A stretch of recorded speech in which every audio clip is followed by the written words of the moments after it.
Welcome to my channel. आइए हम आपके बीच में एक नए टॉपिक लाए हैं, संक्षेपण प्रेसिस, जो आपके क्लास 12th में पूछे जाएंगे हिंदी सब्जेक्ट के तहत। चाहे आप आर्ट्स के विद्यार्थी हो या कॉमर्स के या फिर साइंस के, आप सभी के हिंदी पेपर में ये आपको देखने को मिल जाएंगे, जिस टॉपिक का नाम है संक्षेपण। तो आइए हम लोग इसका जो है मामला जो है आज तय कर देंगे, कैसे बनेगा। यह जो है विद्यार्थियों का सर दर्द बना रहता है। तो ये 4 नंबर का आपके एग्जाम में पूछे जाते हैं, और आप जानते हैं कि एक एक नंबर का वैल्यू आप लोग भली भांति समझते हैं, तो इसलिए ये 4 नंबर भी बहुत बड़ा टॉपिक है। तो देखते हैं हम लोग कैसे बनाएंगे इसको। देखिए, एक बड़ा सा एक टॉपिक मिल जाएगा आपको, जो देखकर सर दर्द करने लगता है बहुत इजी। देखिए, पहले क्या करना है, आपको सभी को गन लेना है, सारे शब्द को क्या करना है, गन लेना है, और गनने के बाद 3 से भाग करना है। जैसे मान लीजिए इसमें जो है 90 शब्द होंगे टोटल, 3 से भाग करेंगे तो कितना आ गया, 30। और अब आपको जो है इन पूरे जो बाउंड्री बहुत सारे शब्द है, इनको मात्र अब 30 शब्द में ही लिख देना है। यदि इसमें 150 शब्द होंगे तो 3 से भाग लगाएंगे तो 50 आएंगे। तो इस पूरे जो सारांश है, इसको आपको 50 शब्दों में लिख देना होता है। ठीक है, तो इसको यहां कहेगा कैसे कैसे कि इसका संक्षेपण करे, यानी छोटा करे। संक्षेपण का मतलब क्या होता है, छोटा करना बड़ा चीज को। जैसे बड़ा बड़ा बात जो होता है, बड़ा बात ना कहकर छोटे चीज में कह दीजिए, छोटे शब्दों में बोल दीजिए, तो वही है। तो ये जो पूरा भरा पड़ा है, इसको छोटा कर देना है, लेकिन मीनिंग नहीं बदलना चाहिए। मीनिंग वही होना चाहिए जो पूरे वाक्य का, पूरे इस सेंटेंस का जो कहने का मीनिंग है, वही मीनिंग ही रहना चाहिए। ठीक है, तो चलिए हम लोग पहले गिनते हैं आपके सामने। देखिए ध्यान से गनते हैं, तो 1 2 3 4 5 6 आप गनेंगे तो क्या पाएंगे आप, कुल शब्द। यहां देखेंगे कुल शब्द कितना आ रहा है, देख लीजिए। तो कुल शब्द आप गनेंगे, आप गन के बताएंगे कितना आ रहा है। हम गन के घर बैठे हैं, तो 120 गो कितना आ गया, 120 गो टोटल है। एगो एगो गनना है, एगो दू गो, 3 गो, 4 गो, 5 गो, 6 गो, सौसे ऊपर माथा बना गया तो एगो बन गया। ये लाउड स्पीकर है ना, तो ये एगो बन गया। ठीक है, तो कुल शब्द 120 गो हो गए। हम संक्षेपण थोड़ा फास्ट में पढ़ते हैं, जब तक पढ़ेंगे नहीं तब तक आपके दिमाग में आइडिया आएगा नहीं, आप शीर्षक दे पाइएगा नहीं, इसलिए पढ़ना जरूरी है। देखिए शुरू कर रहा है, तो स्वतंत्रता अपने आप में निरपेक्ष नहीं है, मतलब अलग नहीं है। एक सीमा पार कर जाने के बाद स्वतंत्रता स्वेच्छाचारिता और उदंडता में बदल जाती है। एक व्यक्ति को धन कमाने की स्वतंत्रता है, पर काले बाजार की अथवा लूटने की आजादी नहीं है। आजादी मतलब स्वतंत्रता नहीं है। हम एक पागल को मोटरसाइकिल चलाने की स्वतंत्रता नहीं दे सकते हैं। देखिएगा सेंस क्या कह रहा है, जबकि एक सामान्य नागरिक को जो मोटर चलाना जानता है, मोटर चलाने का आज्ञा पत्र प्राप्त करने में कोई कठिनाई नहीं है। अर्थात जो मोटर बाइक चलाना जानता है अच्छे से, जिसका दिमाग ठीक है, उसको हम लोग परमिशन दे सकते हैं, उसको ऑर्डर जारी कर सकते हैं और आज्ञा दे सकते हैं कि जाइए आप हाँकिए, गाड़ी खूब दौड़ाइए। उसी प्रकार आगे कहता है कि हमको लाउड स्पीकर पर गाने की स्वतंत्रता है, किंतु हमारे गाने से हमारे पड़ोसी के सोने की स्वतंत्रता नष्ट नहीं होनी चाहिए। देखिए, आजादी मिला है लेकिन लिमिट में, उसका नाजायज फायदा नहीं उठाना है।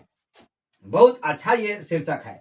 जो स्वतंत्रता हमें प्राप्त है वह पूरे दूसरे की स्वतंत्रता में बाधक नहीं होनी चाहिए। क्या बोल रहा है, जो स्वतंत्रता हमें प्राप्त है वह दूसरे की स्वतंत्रता में बाधक नहीं होनी चाहिए। यानी आप अपने आजादी के मद में इतना ना आ जाइए आवेश में कि दूसरे को नुकसान न कर दे। तो वही कह रहा है कि आजादी आपको मिले, लेकिन उस आजादी का नाजायज फायदा नहीं उठाना है।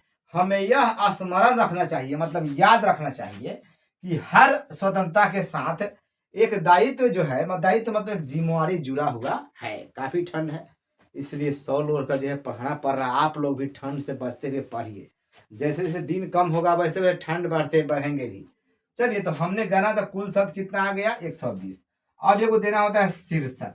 शीर्षक का मतलब होता है इसको एक उचित नाम दे न दीजिए जी। जैसे पाठ का एगो नाम होता है, उसी तरह नाम, शीर्षक मतलब क्या होता है? नाम। तो नाम दे दीजिए। हमने पढ़ा और आपने सुना, तो हमने पाया कि इसमें पूरा स्वतंत्रता से भरा हुआ है। स्वतंत्रता के बात किया है, लेकिन ये भी बात किया है स्वतंत्रता को कंट्रोल करने की भी बात किया है। एक लिमिट लगाया है, एक बाउंड्री खींचा है, एक लकीर खींच दिया स्वतंत्रता के लिए, मतलब स्वतंत्रता के सीमा तय कर दिया। तो यहां लिख देंगे शीर्षक में स्वतंत्रता की सीमा। एक और बात ध्यान दीजिएगा, ये जो शीर्षक है आपको रटने के चक्कर में नहीं पड़ना है।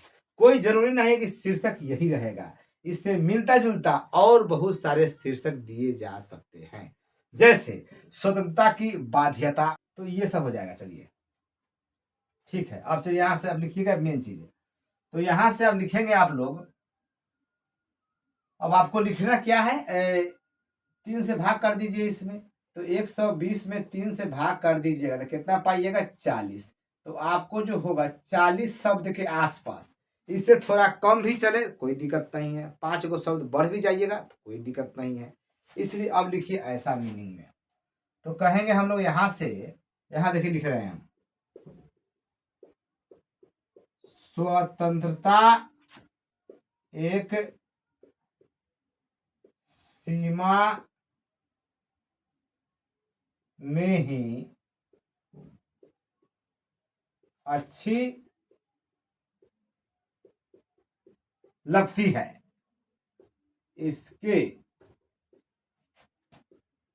सुनते रहिए ध्यान से, सीमा पार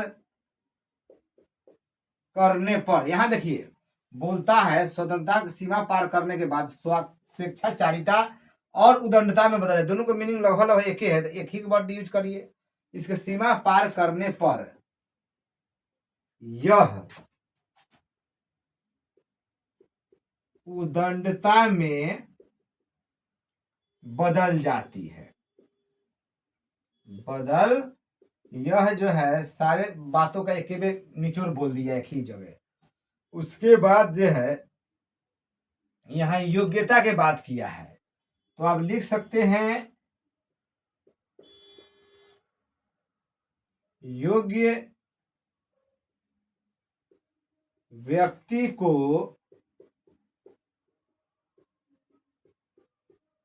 स्वतंत्रता देने में कोई परहेज नहीं है। और गण लेते कितना हुआ? 1 2 3 4 5 6 7 8 9 10 11 12 13 14 15 16 17 18 19 20 21 22 23 24 25 26 27 28 29। हम लोग करीब करीब पहुंच रहे हैं। तो यहां से जो है और लिख दीजिए, हर स्वतंत्रता के साथ, यहां कटिंग करेंगे, हमें यह स्मरण रखना चाहिए था, छोड़ देंगे, डायरेक्ट करेंगे, हर स्वतंत्रता के साथ एक दायित्व जुड़ा होता है। अब देख लीजिए, तो 29 हुआ था, 30 31 32 33 34 35 36 37 38। तो ये सही है। या जुड़ा, अभी बढ़ाना मन है तो बढ़ा सकते हैं, अपना प्रश्न लगा सकते हैं तो दो और बढ़ जाता। दायित्व का प्रश्न जुड़ा हुआ है ना, तो उतने सही था। दायित्व का प्रश्न जुड़ा हुआ है, तो 2 बढ़ गया तो 40 हो गया। अब लिख दीजिए आप कुल शब्द, इसका कुल शब्द कितना आया? 40। अब कितना हुआ था आपका? 120। एकदम कंप्लीट हो गया।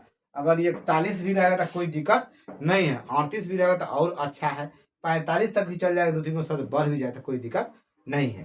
तो यही आपके जो है संक्षेपण है, और कोई बड़ी बात नहीं थी। ये आपके शीर्षक हो जाएंगे, और शीर्षक ये छोटा रूप हो गया। तो ऐसे आप बनाएंगे तो आपको 4 नंबर पाएंगे, लेकिन आपको प्रैक्टिस करना पड़ेगा। 2-3 संक्षेपण ऐसे ही बनाएंगे, 2 बार उसको पढ़ेंगे, 2 बार 3 बार पहले पढ़ लेंगे। पढ़ने से क्या फायदा होगा? मीनिंग आपके दिमाग में सेट हो जाएगा। उसके हर शब्द को काउंट कर लेंगे, 3 से भागा कर लेंगे, और 150 होगा तो 50 52 55, या आप उसको 45-47 के आसपास के रूप में आपको लिखना है। इन्हीं शब्दों से आपको नया एक तैयार करना है।